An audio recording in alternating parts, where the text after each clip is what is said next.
ಪ್ರಯತ್ನ ಅಂತೂ ಎರಡೂ ಪಕ್ಷಗಳಿಂದ ಆಗ್ತಾ ಇದೆ, ಫಲಾಫಲ ದೇವರಿಗೆ ಬಿಟ್ಟಿದ್ದು.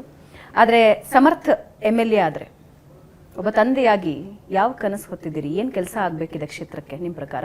ಅಥವಾ ಶಾಮನೂರ್ ಅವರ ಯಾವ ಕನಸು ಉಳಿದು ಹೋಗಿದೆ ಸಮರ್ಥ ಮಾಡುವಂಥದ್ದು?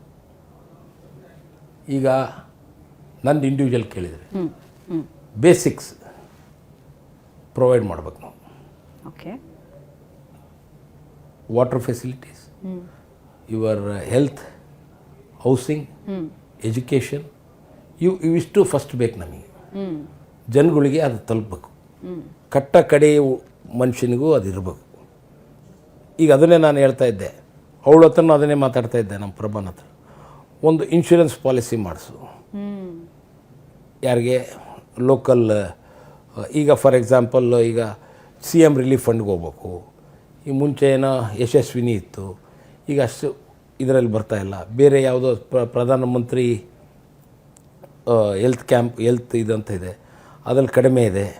ಈಗ up to 5 lakhs, 6 lakhs, 10 lakhs ತನಕ ಅವ್ರಿಗೆ ಏನಾದರೂ ಒಂದು ಇನ್ಶೂರೆನ್ಸ್ ಪಾಲಿಸಿ ಇದ್ದರೆ, ಫ್ಯಾಮಿಲಿ ಇನ್ಶೂರೆನ್ಸ್ ಮಾಡಿದರೆ ಒಳ್ಳೇದಾಗ್ತದೆ, ಬೆನಿಫಿಟ್ ಆಗುತ್ತೆ. ಅಂಥವು ಹೊಸ ವ್ಯವಹಾರ ಹುಡುಕಿ ಅಂಥವು ಮಾಡಿರಿ ಅಂತಂದೆ. ಅದೇ ರೀತಿ ಈಗ ಎಜುಕೇಷನ್ನು, ಈಗ ಆ ಸೈಡು ಆಲ್ಮೋಸ್ಟ್ ಸ್ಕೂಲು ಕಾಲೇಜ್ ಇಲ್ಲ, ಕಾಲೇಜ್ ಒಂದು ಕೊಡಬೇಕು. ಆ ಒಂದು ಕಾಲೇಜ್ ಕೊಡೋ ವ್ಯವಸ್ಥೆ ಮಾಡಬೇಕು, ಎಜುಕೇಷನ್ ಕೊಡ್ಬೇಕು. ಅದ್ರಾಗೆ ಎಸ್ಪೆಷಲಿ ಮುಸ್ಲಿಂ ಹೆಣ್ಮಕ್ಳಂತೂ ಭಾಳ ಸಾಕಷ್ಟು ಜನ ಈಗ ಭಾಳ ಓದ್ತದಾರೆ, ಭಾಳ ಶಾರ್ಪ್ ಅದಾರ, ಇಂಟೆಲಿಜೆಂಟ್ ಅದಾರ.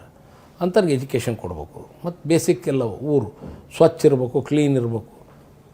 ಇದು ನಾವು ಫಸ್ಟ್ ಪ್ರಿಫರೆನ್ಸ್ ಕೊಡ್ತೀನಿ ನೋಡಿರಿ.